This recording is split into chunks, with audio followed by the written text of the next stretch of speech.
എല്ലാവർക്കും ഓൺലൈൻ ക്ലാസ്സിലേക്ക് സ്വാഗതം. ഇന്ന് നമ്മൾ ഡിസ്കസ് ചെയ്യുന്നത് 7ാം ക്ലാസ്സിലെ അടിസ്ഥാന പാഠാവലി ക്രിസ്മസ് എക്സാം ഒരു മോഡൽ ക്വസ്റ്റ്യൻ പേപ്പറാണ്. അപ്പോൾ നമുക്ക് ഈ ഒരു ടേമിൽ പഠിക്കാനുള്ളത് 3 പാഠഭാഗമാണ്. സ്നേഹസുന്ദര പാതയിലൂടെ എന്ന യൂണിറ്റിലെ ഫാത്തിമ തുരുത്ത്, കാട് ആരതി, കിണറ്റിൽ വീണ പൂച്ചയെ എങ്ങനെ കയറ്റാം, ഈ 3 പാഠഭാഗങ്ങളാണ് നമുക്കുള്ളത്. അപ്പോൾ ഇതിന് അടിസ്ഥാനമാക്കിയിട്ട് നമ്മൾ 2 മോഡൽ ക്വസ്റ്റ്യൻ പേപ്പർ അപ്ലോഡ് ചെയ്തിട്ടുണ്ട്. അപ്പോൾ അതെല്ലാം നിങ്ങൾ വാച്ച് ചെയ്യുക. പാഠഭാഗം ഫാത്തിമ തുരുത്ത് ആണ്. അപ്പോൾ ഫാത്തിമ തുരുത്ത് എന്നത് കവിയുടെ ഒരു വലിയ മോഹമാണ്. ഫാത്തിമ തുരുത്തിൽ ഒന്ന് പോകണം, അവിടുത്തെ രാത്രി വഞ്ചിയിൽ രാത്രിയുടെ സൗന്ദര്യം ആസ്വദിക്കണം എന്നുള്ളത് കവിയുടെ ഭയങ്കരമായിട്ടുള്ളൊരു മോഹമായിരുന്നു. അപ്പോൾ പിന്നെ പറയുന്നത്, തുരുത്തിലെ പൂക്കളെ പറ്റി അറിയാൻ മറ്റാരോടും ചോദിക്കേണ്ടതില്ല, പൂക്കളോട് മാത്രം അന്വേഷിച്ചാൽ മതി എന്നാണ് കവി പറയുന്നത്. തുരുത്തിൽ രാത്രിയിൽ പാടുന്ന കിളിയോടൊപ്പം പാടാൻ കവിക്ക് ആഗ്രഹമുണ്ട്. അപ്പോൾ കവിക്ക് രാത്രി വഞ്ചിയിൽ രാത്രിയുടെ സൗന്ദര്യം ആസ്വദിക്കണം, അതേപോലെ തന്നെ തുരുത്തിൽ രാത്രിയിൽ പാടുന്ന കിളിയോടൊപ്പം പാടാനും കവിക്ക് ആഗ്രഹമുണ്ട്. പിന്നെ എന്താണ് ആഗ്രഹം? കായലിന് സ്വപ്നം കണ്ട് ജീവിക്കുന്ന പായൽ മാലയിട്ട കൊപ്ലി മീനെ പൂനിലാവിൻ്റെ വല വിരിച്ച് ഉണക്കിയെടുക്കാൻ കവിക്ക് ആഗ്രഹമുണ്ട്. പിന്നെയുള്ളൊരു ആഗ്രഹം എന്താണ്? കൊപ്ലി മീനിനെ പൂനിലാവിൻ്റെ വല വിരിച്ച് ഉണക്കിയെടുക്കാൻ കവിക്ക് ആഗ്രഹമുണ്ട്. കൊപ്ലി പായലിനടിയിലാണ് ജീവിക്കുന്നത്, അതുകൊണ്ട് മീൻ പായൽ കൊണ്ട് മാല ഇട്ടിരിക്കുന്നു എന്ന് കവി പറയുന്നത്. ഇവിടെ പായൽ മാല ഇട്ട കൊപ്ലി മീൻ എന്നാണ് ഇവിടെ പറയുന്നത്. അതെന്തുകൊണ്ടാണെന്ന് വെച്ചിട്ടുണ്ടെങ്കിൽ കൊപ്ലി പായലിനിടയിലാണ് ജീവിക്കുന്നത്, അതുകൊണ്ടാണ് മീൻ പായലുമാല ഇട്ടിരിക്കുന്നു എന്ന് കവി പറയുന്നത്. അപ്പോൾ ഫാത്തിമ തുരുത്ത് അല്ലെങ്കിൽ തുരുത്ത് എന്ന് പറഞ്ഞാൽ എന്താണ്? വെള്ളത്താൽ ചുറ്റപ്പെട്ട ചെറിയൊരു ഭൂപ്രദേശമാണ് തുരുത്ത്. നദികളിലും കായലുകളിലും തുരുത്തുകളുണ്ട്. അവയിൽ ഒന്നാണ് അഷ്ടമുടി കായലിലെ സുന്ദരമായ ഫാത്തിമ തുരുത്ത്. അപ്പോൾ ഈ ഫാത്തിമ തുരുത്ത് എന്ന കവിതയിൽ എന്താണ് പറയുന്നത്? തുരുത്തിൽ ഒറ്റപ്പെട്ട സാമൂഹിക ജീവിതമാണ് കവി കുരീപ്പുഴ ശ്രീകുമാർ എഴുതിയ ഫാത്തിമ തുരുത്ത് എന്ന കവിതയിലൂടെ ചർച്ച ചെയ്യുന്നത്. പിന്നീട് എന്താണ് പറയുന്നത്? തുരുത്തിലെ മുള്ളുവേങ്ങകൾ മഴയുടെ വരുമ്പറ എങ്ങനെയെന്ന് കമ്മ്യൂണിസ്റ്റ് പച്ചയ്ക്ക് അഭിനയിച്ച് കാട്ടിക്കൊടുക്കുമ്പോൾ പട്ടണം കണ്ടു മതിയായ ഒരു പക്ഷിയായി ഫാത്തിമ തുരുത്തിൽ പോകാൻ കവി കൊതിക്കുകയാണ്. ആടി ഉലയുന്ന വേങ്ങ മരങ്ങളും കമ്മ്യൂണിസ്റ്റ് പച്ചകളും പടർന്നു പന്തലിച്ച ഒരു ഇടമാണ് ഫാത്തിമ തുരുത്ത് എന്ന് നമുക്ക് ഇതിൽ നിന്ന് മനസ്സിലാക്കാം. പട്ടണത്തിലെ കാഴ്ചകൾ കണ്ട കവിക്ക് ഫാത്തിമ തുരുത്തിലെ വൈവിധ്യങ്ങൾ കണ്ണ് നിറയെ കാണണമെന്ന ആഗ്രഹമാണ് ഈ വരികൾ ഉള്ളത്. അപ്പോൾ ഇനി നമ്മൾ പറയുന്നത് അവിടുത്തെ ദുരിതപൂർണമായ ജീവിതമാണ്. സ്നേഹം കൊണ്ട് മാത്രമാണ് അവിടെയുള്ള മനുഷ്യൻ ദുരിതത്തിലും രോഗബാധ നിറഞ്ഞ അവസ്ഥയിലും പരസ്പരം ഔഷധമായി മാറുന്നത്. ഇവിടെ തുരുത്തിലെ ജനങ്ങളുടെ സാമൂഹിക ജീവിതാവസ്ഥ സൂചിപ്പിക്കുന്നു. രോഗബാധിതനായ മനുഷ്യർ വേദന സഹിക്കാതെ കിടന്നലറുന്ന ഫാത്തിമ തുരുത്തിലെ കൂരകൾ കവിയെ വേദനിപ്പിക്കുന്നു. അപ്പോൾ തുരുത്തിലെ ജനങ്ങളുടെ മറ്റൊരു സാമൂഹിക ജീവിതാവസ്ഥയാണ് ഇവിടെ സൂചിപ്പിക്കുന്നത്. രോഗബാധിതരായ മനുഷ്യർ വേദന സഹിക്കാതെ കിടന്നലറുന്ന ഫാത്തിമ തുരുത്തിലെ കൂരുകൾ കവിയെ വേദനിപ്പിക്കുന്നു. സെപ്റ്റംബറിലെ മഴ 4 ദിക്കിലും കറുത്ത കോട്ടകൾ കെട്ടി തുരുത്തിനു ഒറ്റപ്പെടുത്തുന്നു. ഇടിയും മിന്നലും കൊണ്ട് തുരുത്തൊരു തീ കുടുക്ക പോലെ കാണപ്പെടുമ്പോൾ അതെല്ലാം കാണാൻ ഫാത്തിമ തുരുത്തിൽ സന്ധ്യാസമയത്ത് കവി പോകണമെന്ന് ആഗ്രഹിക്കുകയാണ്. പിന്നീട് കവി പറയുന്നത്, രാത്രിയിൽ പൊന്തക്കാടുകളിൽ തണുത്ത് വിറച്ചിരിക്കുന്ന അനാഥരായ നായകളെയും പൂച്ചകളെയും നമുക്ക് കാണാം, കവിതയിൽ കാണാം. കാഠിന്യമേറിയ മഴക്കാലത്തിന് പിന്നാലെ മഞ്ഞുകാലത്തിന് പിന്നാലെ തുരുത്ത് കടുത്ത വേനലിനെ നേരിടുന്നു. കൂടുതൽ ജലം സൂക്ഷിച്ചു വയ്ക്കുന്ന കയ്യോന്നി ചെടികൾ പോലും ജലപാനം ഉപേക്ഷിച്ചുറങ്ങി എന്നാണ് കവി പറയുന്നത്. ഇപ്പോൾ കയ്യോന്നികൾ വെള്ളം കിട്ടാതെ വാടി തുടങ്ങി, കാട്ടുമുല്ലകൾ വേരുണങ്ങി വീണു, ഭൂമിയെ കെട്ടിപ്പിടിച്ചെന്നോണം നിൽക്കുന്ന കുഞ്ഞു പുല്ലുകൾ പൂക്കളിന് തേനുമായി നിൽക്കുമ്പോൾ ജീവിതത്തിൻ്റെ മുറിവുകൾ ഉണക്കാൻ ആ ഭാവന തുരുത്തിലേക്ക് പോകണമെന്ന് കവി പറയുകയാണ്. അപ്പോൾ നമുക്ക് ആദ്യം നമ്മൾ ഈ കവിതയുടെ ആശയം ഒക്കെ മനസ്സിലാക്കി നമുക്ക് ചോദ്യം നോക്കാം. ഫാത്തിമ തുരുത്തിലേക്ക് പോകുമ്പോൾ കാണാനിടയുള്ള കാഴ്ചകൾ കവി വിവരിക്കുന്നത് എങ്ങനെ? രാത്രി വഞ്ചിയിൽ നിലാവ് കണ്ടും പൂക്കളോട് പൂക്കളെ തിരക്കിയും രാക്കിളിക്ക് കൂട്ടുപാട്ട് പാടിക്കൊണ്ടും ഫാത്തിമ തുരുത്തിൻ്റെ പ്രകൃതി സൗന്ദര്യം കാണണമെന്ന് കവി ആഗ്രഹിക്കുന്നു. പായൽ മാലയിട്ട് കായലിലൂടെ കിനാവ് കണ്ട് പായുന്ന കൊപ്ലിമീനെ നിലാവിൻ്റെ വലവീശി പിടിക്കണമെന്ന് കവി ആഗ്രഹിക്കുന്നു. ഫാത്തിമ തുരുത്തിൻ്റെ മഴയുടെ മനോഹാരിത പെരുമ്പറ മുഴക്കി ചൊല്ലിയാട്ടം നടത്തുന്ന ചെടികളുടെ ചിത്രത്തിലൂടെ കവി വിവരിക്കുകയാണ്. രോഗബാധിതർ കിളർന്നലറുന്ന കൂരകൾക്ക് എങ്ങനെ സമാശ്വാസം നൽകണമെന്നാണ് കവി ചിന്തിക്കുന്നത്. എങ്ങനെയാണ്? സ്നേഹം കൊണ്ട് മാത്രമാണ് തുരുത്തിലെ മനുഷ്യർ ദുരിതത്തിലും രോഗബാധ നിറഞ്ഞ അവസ്ഥയിലും പരസ്പരം ഔഷധമായി മാറുന്നത്. രോഗബാധിതരായ മനുഷ്യർ വേദന സഹിക്കാതെ കിടന്നലറുന്ന ഫാത്തിമ തുരുത്തിലെ കൂരകൾക്ക് വെളിച്ചം പകരാൻ അവിടേക്ക് കടന്നു ചെല്ലണമെന്നാണ് കവി പറയുന്നത്.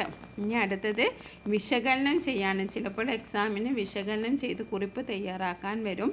അപ്പോൾ തുരുത്തിലെ ജനങ്ങളുടെ സാമൂഹിക ജീവിതാവസ്ഥ സൂചിപ്പിക്കുന്ന വരികൾ കണ്ടെത്തി വിശകലനം ചെയ്ത് കുറിപ്പ് തയ്യാറാക്കുക. ജലാശയത്താൽ ചുറ്റപ്പെട്ട ഒറ്റപ്പെട്ട പ്രദേശമാണ് തുരുത്ത്. ഫാത്തിമ തുരുത്തിലെ ജനങ്ങളുടെ സാമൂഹിക ജീവിതാവസ്ഥ വ്യക്തമാക്കുന്ന വരികളാണ് മുകളിൽ കൊടുത്തിരിക്കുന്നത്. അവിടെ ജീവിക്കുന്ന മനുഷ്യരും മറ്റു ജീവികളും ഒറ്റപ്പെടൽ അനുഭവിക്കുന്നുണ്ട്. രോഗബാധിത കിടന്ന അലറുമാ കൂരകൾ നൽകാൻ എന്ന വരികളിൽ തുരുത്തിലെ ജനങ്ങൾ നേരിടുന്ന രോഗവും ദുരിതവും വെളിവാകുന്നു. പാറി വന്ന സെപ്റ്റംബർ മുകിലുകൾ എന്ന വരിയിൽ മഴക്കാലം അതിതീവ്രമായി തുരുത്തിനെ ബാധിക്കുന്നു എന്ന് മനസ്സിലാക്കാം. തുരുത്തിലെ പൊന്തക്കാടുകൾക്കുള്ളിൽ രാത്രിയിൽ തണുത്തു വിറച്ചിരിക്കുന്ന നായകളും പൂച്ചകളും അനാഥത്വം പേറുന്നവരാണ്.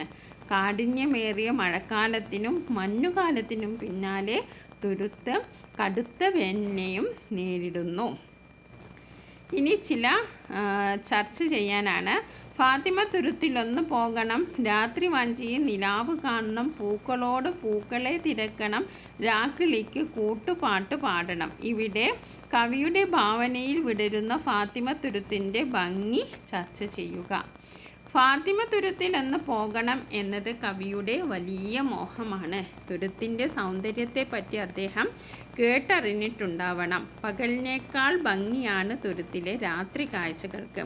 കവിക്ക് രാത്രി വഞ്ചിയിൽ കായൽ പരപ്പിലൂടെ സഞ്ചരിച്ച് നിലാവ് കാണണം, രാത്രിയുടെ സൗന്ദര്യം ആസ്വദിക്കണം. തുരുത്തിലെ മനോഹരവും വൈവിധ്യപൂർണവുമായ പൂക്കളെ പറ്റി പൂക്കളോട് തന്നെ ചോദിക്കണം. രാത്രിയിൽ പാടുന്ന കിളിയോടൊപ്പം ചേർന്ന് തനിക്കും പാട്ട് പാടണമെന്ന് കവി ആഗ്രഹിക്കുന്നു. ഫാത്തിമ തുരുത്തിൻ്റെ ദൃശ്യഭംഗി ഈ വരികളിൽ കൃത്യമായി ഫലിക്കുന്നുണ്ട്. ഇനി പ്രയോഗഭംഗി കണ്ടെത്തി ആശയം വിശദീകരിക്കാനാണ്. പൂക്കളോട് പൂക്കളെ തിരക്കുക. പൂക്കളോട് പൂക്കളെ തിരക്കുക എന്ന പ്രയോഗഭംഗി കൊണ്ട് എന്താണ് അർത്ഥമാക്കുന്നത്? പൂക്കൾക്ക് മാത്രമേ പൂക്കളെ പറ്റി നന്നായി അറിയുകയുള്ളൂ. അതിനാൽ തുരുത്തിലെ പൂക്കളെ പറ്റി അറിയാൻ മറ്റാരോടും ചോദിക്കേണ്ടതില്ല, പൂക്കളോട് മാത്രം അന്വേഷിച്ചാൽ മതി എന്ന് കവി പറയുന്നു. ഇനി അടുത്തത് പായൽ മാലയിട്ട കൊപ്ലിമീൻ. പായലിനോട് ഇണങ്ങിച്ചേർന്നാണ് മീനുകൾ വസിക്കുന്നത്. പായലിൽ പുതഞ്ഞു കിടക്കുന്ന മീനിനെ പായൽമാല ഇട്ട് അണിഞ്ഞൊരുങ്ങിയ മീൻ എന്ന് കവി വിശേഷിപ്പിക്കുന്നു. ഇനി അടുത്ത പ്രയോഗം ജീവിതൗഷധം നിറച്ച സ്നേഹം. സ്നേഹം കൊണ്ട് മാത്രമാണ് തുരുത്തിലെ ഉള്ള മനുഷ്യർ ദുരിതത്തിലും രോഗബാധ നിറഞ്ഞ അവസ്ഥയിലും പരസ്പരം ഔഷധമായി മാറുന്നത്. അവിടെ സ്നേഹം മാത്രമാണ് നിലനിൽക്കുന്നത്. ദുരിതത്തിൽ അവർക്ക് ആശ്വാസമാകുന്നത് ആ സ്നേഹം മാത്രമാണ്. ഇനി അടുത്തൊരു പ്രയോഗമാണ് തീ കുടുക്കുകൾ കുടഹിക്കും അന്തിയിൽ. എന്താണ് അതുകൊണ്ട് ഉദ്ദേശിക്കുന്നത്? തകർത്തു പെയ്യുന്ന സെപ്റ്റംബർ മാസത്തിലെ മഴവേഗങ്ങൾ തുരുത്തിൻ്റെ 4 ദിക്കിലും കറുത്ത കോട്ടകൾ കെട്ടി തുരുത്തിനെ ഒറ്റപ്പെടുത്തി. സന്ധ്യാസമയത്തെ ഇടിമുഴക്കങ്ങളുടെ ശബ്ദ തീവ്രതയും ഭയാനകതയുമാണ് തീക്കുടുക്കുകൾ എന്ന പ്രയോഗത്തിലൂടെ കവി അവതരിപ്പിക്കുന്നത്. ഇനി അടുത്തൊരു പ്രയോഗമാണ് മഞ്ഞു മാക്സിയിൽ വിറയ്ക്കുക. അതെന്താണ് ഉദ്ദേശിക്കുന്നത്?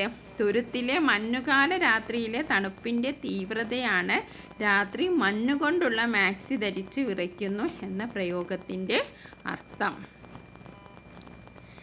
ഇനി നമുക്ക് അടുത്ത ചോദ്യം നോക്കാം. പ്രതികരണക്കുറിപ്പ് തയ്യാറാക്കാം. തുരുത്തിലെ ജീവജാലങ്ങൾ നേരിടുന്ന പരിസ്ഥിതി പ്രശ്നങ്ങളോട് പ്രതികരിച്ച് കുറിപ്പ് തയ്യാറാക്കാനാണ്.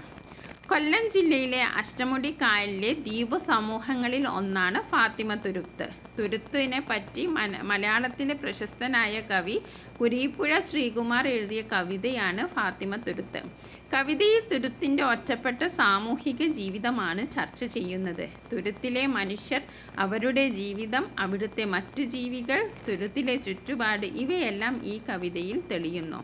തുരുത്തിലെ മനുഷ്യരെയും മറ്റു ജീവജാലങ്ങളെയും മാറി മാറിയിരിക്കുന്ന കാലാവസ്ഥയിൽ ഉണ്ടാകുന്ന മാറ്റങ്ങൾ ദോഷകരമായി ബാധിക്കുന്നു. വേനലിൽ കുടിക്കുന്ന ശീലം പോലും ഇല്ലാത്ത കയ്യോന്നി ചെടികളും വേരുണങ്ങുന്ന മുല്ലകളും വേനലിൻ്റെ കാഠിന്യം തുരുത്തിനെ ആകെ പിടികൂടിയിരിക്കുകയാണെന്ന് മനസ്സിലാക്കുന്നു. ഇനി വളരെ പ്രധാനപ്പെട്ട ഒരു ചോദ്യമാണ് നിവേദനം തയ്യാറാക്കുന്നത്. നിങ്ങളുടെ പ്രദേശം നേരിടുന്ന പരിസ്ഥിതി പ്രശ്നങ്ങൾക്ക് പരിഹാരം ആവശ്യപ്പെട്ടുകൊണ്ട് അധികാരികൾക്ക് നൽകാനുള്ള നിവേദനം തയ്യാറാക്കുക. നിവേദനം തയ്യാറാകുമ്പോൾ നമ്മൾ പ്രേക്ഷകരാണ്. പ്രേക്ഷകർ, അതായത് നമ്മൾ ഫ്രം ഇംഗ്ലീഷിൽ എഴുതുന്നതിന് പകരം പ്രേക്ഷകർ, പൗരസമിതി, പൂളാടിക്കുന്ന് പഞ്ചായത്ത്. ഇനി സ്വീകർത്താവ് എന്ന് പറഞ്ഞാൽ നമ്മൾ ആർക്കാണോ പരാതി എഴുതുന്നത് അവരെ ആണ് എഴുതേണ്ടത്. ചിലപ്പോൾ പഞ്ചായത്ത് പ്രസിഡൻ്റ് ആവാം, ജില്ലാ കളക്ടർ ആവാം, ചിലപ്പോൾ മേയറാകാം. അപ്പോൾ പൂളാടിക്കുന്ന് പഞ്ചായത്ത് പ്രസിഡൻറ്റ്, പൂളാടിക്കുന്ന് പഞ്ചായത്ത്. പിന്നെ നമ്മൾ വിഷയമാണ് എഴുതേണ്ടത്. പൂളാടിക്കുന്ന് പഞ്ചായത്തിലെ കുളങ്ങൾ സംരക്ഷിക്കുന്നതിന് നടപടികൾ കൈക്കൊള്ളുന്നതിന് വേണ്ടി സർ. പൂളാടിക്കുന്ന് പഞ്ചായത്തിലെ കുളങ്ങൾ മിക്കതും മലിനമായി കൊണ്ടിരിക്കുകയാണ്. കുളങ്ങളിൽ എല്ലാ പ്രദേശവാസികളും തങ്ങളുടെ വീടുകളിലെയും മറ്റും മാലിന്യങ്ങൾ നിക്ഷേപിക്കുന്ന ഇടമായി കണക്കാക്കുന്നു. പ്ലാസ്റ്റിക് കവറുകൾ, മിനറൽ വാട്ടർ ബോട്ടിലുകൾ തുടങ്ങി ഒട്ടനവധി മാലിന്യങ്ങളാണ് ദിനം പ്രതി ഇവിടെ നിക്ഷേപിക്കുന്നത്. കെട്ടിക്കിടക്കുന്ന വെള്ളത്തിലൂടെ പലവിധ ആരോഗ്യ പ്രശ്നങ്ങൾ പ്രദേശവാസികൾക്ക് ഉണ്ടാകുന്നു.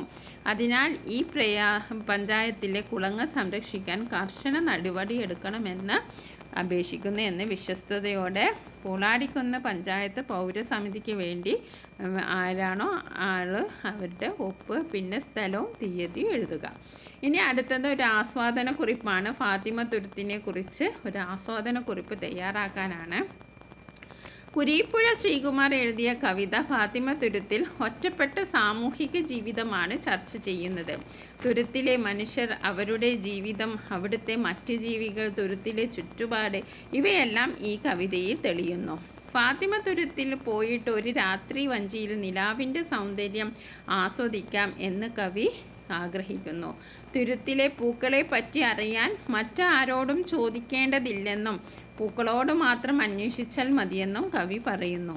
കായലിൻ്റെ സ്വപ്നം കണ്ട് ജീവിക്കുന്ന പായൽ മാലയിട്ട കൊപ്ലി മീനിനെ ഏറ്റവും ഭംഗിയോടെ, ഏറ്റവും ഇണക്കത്തോടെ വല വിരിച്ച് ഇണക്കിയെടുക്കുന്നത് തുരുത്തിലെ മനുഷ്യരും മറ്റു ജീവജാലങ്ങളും തമ്മിലുള്ള സൂക്ഷ്മ ബന്ധത്തെ സൂചിപ്പിക്കുന്നു.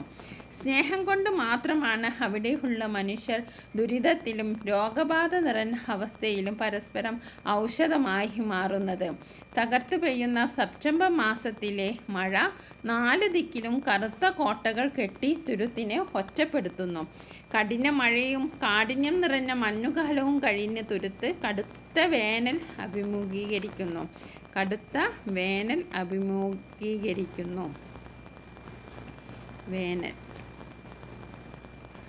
വരൾച്ച മൂലം തുരുത്തിലെ കാട്ടുമുല്ലകൾ വേരുണങ്ങി വീണു. തുരുത്തിൻ്റെ ജീവിതാവസ്ഥകളെ ചിത്രീകരിച്ച കവി ഒടുവിൽ പ്രതീക്ഷയുടെ ഭാവനാ തുരുത്തിലേക്ക് നമ്മെ കൂട്ടിക്കൊണ്ട് പോകുന്നു. അപ്പോൾ നമുക്ക് ഫാത്തിമ തുരുത്തുമായി ബന്ധപ്പെട്ട പ്രവർത്തനങ്ങൾ, അതിൽ നിങ്ങൾ ആസ്വാദനക്കുറിപ്പ് ഒന്ന് ശ്രദ്ധിച്ച് പഠിക്കണം. അതേപോലെ തന്നെ നിവേദനം ഒന്ന് പഠിക്കണം. അതേപോലെ തന്നെ തുരുത്തിലെ ജീവജാലങ്ങൾ നേരിടുന്ന പരിസ്ഥിതി പ്രശ്നങ്ങൾ തുടങ്ങിയവ ഒന്നുകൂടി നിങ്ങൾ ഓർക്കുന്നതും ശ്രദ്ധിക്കുന്നതും നല്ലതാണ്. ഇനി നമുക്ക് അടുത്ത ചാപ്റ്റർ ഡിസ്കസ് ചെയ്യാം. അടുത്ത അടുത്ത പാഠഭാഗം കിണറ്റിൽ വീണ പൂച്ചയെ എങ്ങനെ കയറ്റാം എന്ന പാഠഭാഗമാണ്. അക്ബർ കക്കട്ടിൻ്റെതാണ് പാഠം. അപ്പോൾ അതിലെ ചോദ്യോത്തരങ്ങളൊന്ന് നമുക്ക് നോക്കാം. കിണറ്റിൽ വീണ പൂച്ചയെ രക്ഷിക്കാൻ നടന്ന പ്രവർത്തനങ്ങൾ എന്തെല്ലാം? കിണറ്റിൽ വീണ പൂച്ചയെ പുറത്തെടുക്കാൻ ഉമ്മ നിർദ്ദേശിച്ച പരിഹാരം എന്ത്? ഇപ്പോൾ രണ്ടുപേരും നീന്തുകയാണ് പരസ്പരം രക്ഷപ്പെടുത്താൻ. സന്ദർഭം കണ്ടെത്തി എഴുതുക. ഇങ്ങനെ 3 ചോദ്യങ്ങളാണ് ആദ്യത്തായിട്ടുള്ളത്. വീടിൻ്റെ തൊട്ടടുത്ത് സാംസ്കാരിക പ്രസംഗം നടത്താൻ വേണ്ടി പോകുന്ന കഥാകൃത്ത് അതിന് ഒരുങ്ങിക്കൊണ്ടിരിക്കുന്നതിനിടയിലാണ് ഉമ്മ വന്ന് കിണറ്റിൽ പൂച്ച വീണ വിവരം പറയുന്നത്. തനിക്ക് തിയറി മാത്രമേ അറിയൂ. പ്രാക്ടിക്കൽ അറിയാത്തതിൻ്റെ ബുദ്ധിമുട്ട് മറച്ചു വെച്ചുകൊണ്ട് അയാൾ പ്രസംഗത്തിന് ക്ഷണിക്കാൻ വന്ന കാസിം അടക്കമുള്ള സുഹൃത്തുക്കളെ സമീപിക്കുന്നു. ആദ്യം ഒരു തൊട്ടി കിണറ്റിലിട്ട് പൂച്ചയെ അതിൽ കയറ്റാൻ ശ്രമിക്കുന്നു. പക്ഷെ പൂച്ച പേടിച്ചു പിന്മാറുന്നു. അടുത്തതായി അനന്തൻ പൂച്ചയെ രക്ഷിക്കാൻ നോക്കുന്നു. പക്ഷെ പൂച്ച വെള്ളത്തിൽ വീഴുകയാണ് ഉണ്ടായത്. പിന്നീട് ഖാദർ എന്നയാൾ ഒരു കണ്ണാടിക്കുട്ട കയറിൽ കെട്ടിയിറക്കുന്നു. അതും പരാജയപ്പെടുന്നു. ഇതിനിടെ അവിടെ ആളുകൾ കൂടുകയും അവരിൽ പലരും ചോറും മീനും കുട്ടയിൽ വയ്ക്കാൻ എലിയെ കെട്ടിയിടാൻ തുടങ്ങി പല നിർദ്ദേശങ്ങൾ നൽകുകയും ചെയ്യുന്നു. ഒടുവിൽ അനന്തൻ ഒരു കുരുക്കുമായി കിണറ്റിലിറങ്ങി പൂച്ചയെ പിടിക്കാൻ ശ്രമിക്കുന്നു. ആദ്യ ശ്രമം പാളി. അയാൾ വെള്ളത്തിൽ വീണെങ്കിലും പിന്നീട് കുരുക്കിട്ട് പൂച്ചയെ പിടികൂടുന്നു. പൂച്ചയെ കുട്ടയിലാക്കി കരയ്ക്കെത്തിക്കുകയും പൂച്ച ഓടി രക്ഷപ്പെടുകയും ചെയ്യുന്നു. ഇനി അടുത്ത ഒരു ചോദ്യം എന്ന് പറയുന്നത് കാർട്ടൂൺ വിശകലനം ചെയ്യാനാണ്. ഈ കാർട്ടൂൺ തന്നെയല്ല, വേറെ ഏതെങ്കിലും കാർട്ടൂൺ നിങ്ങൾക്ക് വരാം. അപ്പോൾ നിങ്ങളത് വിശകലനം ചെയ്ത് എഴുതാനാണ്. അക്ബർ കക്കട്ടിൻ്റെ കിണറ്റിൽ വീണ പൂച്ച എങ്ങനെ കയറ്റാം എന്ന കഥയിലെ അവസാന രംഗമാണ് ഈ കാർട്ടൂൺ. പൂച്ചയെ എങ്ങനെയെങ്കിലും കിണറ്റിൽ നിന്ന് കരകയറ്റി അതിവേഗം തന്നെ സാംസ്കാരിക സമ്മേളനം നടക്കുന്ന സ്ഥലത്തേക്ക് ഓടിയെത്തുകയാണ് കഥാകാരനും കൂടെയുള്ളവരും. എന്നാൽ ആളൊഴിഞ്ഞ യോഗസ്ഥലമാണ് അവിടെ കണ്ടത്. യോഗസ്ഥലത്ത് ആകെയുള്ളത് ഒരു പശുക്കുട്ടി മാത്രം. വലിയ ആൾക്കൂട്ടങ്ങളും ശബ്ദകോശങ്ങളും എല്ലാം കണ്ടും കേട്ടും ശീലിച്ച മൈക്ക് ആളൊഴിഞ്ഞ യോഗസ്ഥലം കണ്ട് ഒന്നും മനസ്സിലാകാതെ അന്തം വിട്ടു നിൽക്കുകയാണ്. സമാനമായ അവസ്ഥയിൽ തന്നെയാണ് മൈക്ക് ഓപ്പറേറ്ററും അസിസ്റ്റൻറ്റും. കഥയിലെ പ്രധാന സന്ദേശം ഈ കാർട്ടൂണിലൂടെ വ്യക്തമാകുന്നു. സ്വന്തം വീട്ടിലെ പൂച്ചയെ കിണറ്റിൽ നിന്ന് എങ്ങനെ കരകയറ്റാം എന്നറിയാത്ത പ്രായോഗികമായ തിരിച്ചറിവില്ലായ്മ ഇവിടെ സൂചിപ്പിക്കുന്നു. ഒരു സാംസ്കാരിക സമ്മേളനത്തിന് വലിയ പ്രാധാന്യം കൊടുക്കാതെ സ്വന്തം കാര്യത്തിന് മാത്രം നിലകൊള്ളുന്ന ഒരു സമൂഹത്തെയും കാർട്ടൂൺ വരച്ചു കാട്ടുന്നു. മൈക്ക് ഓപ്പറേറ്ററും തൻ്റെ കർത്തവ്യമായതിനാൽ അവിടെ തന്നെ നിൽക്കുകയാണ്. അല്ലെങ്കിൽ അവരും ഉണ്ടാവില്ല ആയിരുന്നു. ഇനി നമുക്ക് ദൃക്സാക്ഷി വിവരണം തയ്യാറാക്കാം. അതൊരു ഇമ്പോർട്ടൻ്റ് ചോദ്യമാണ്.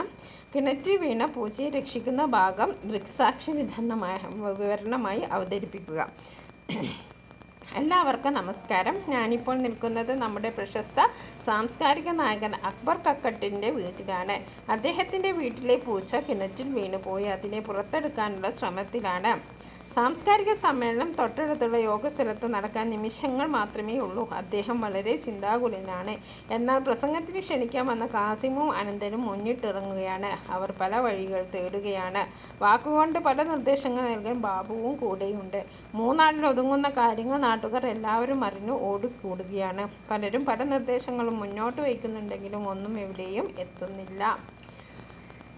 കുട്ടകൾ മാറി നിൽക്കുന്നുണ്ടെങ്കിലും പൂച്ച കയറുന്നില്ല. പൂച്ച വേവലാതി പിടിച്ച് ഓടുകയാണ്. അവസാനം അനന്തൻ കിണറ്റിൽ ഇറങ്ങി ഏതെങ്കിലും വിധത്തിൽ പൂച്ചയെ പിടിച്ച് കിണറ്റിക്കരയിൽ എത്തിച്ചു. വളരെ ആവേശഭരിതവും നർമ്മരസവും ഓർത്തിണങ്ങിയ പല സംഭവവികാസങ്ങളാണ് ഇവിടെ നടക്കുന്നത്. ഇനി ചിലപ്പോൾ സംവാദം നടത്താം. അങ്ങനെയുള്ള ചോദ്യങ്ങൾ വരാം. അപ്പോൾ എന്തെങ്കിലും ഒരു വിഷയം തന്നിട്ട് അതിന് നിങ്ങൾ അതിനോടനുബന്ധിച്ചും അതിനെതിരായിട്ടുള്ള പോയിന്റുകൾ എഴുതണം.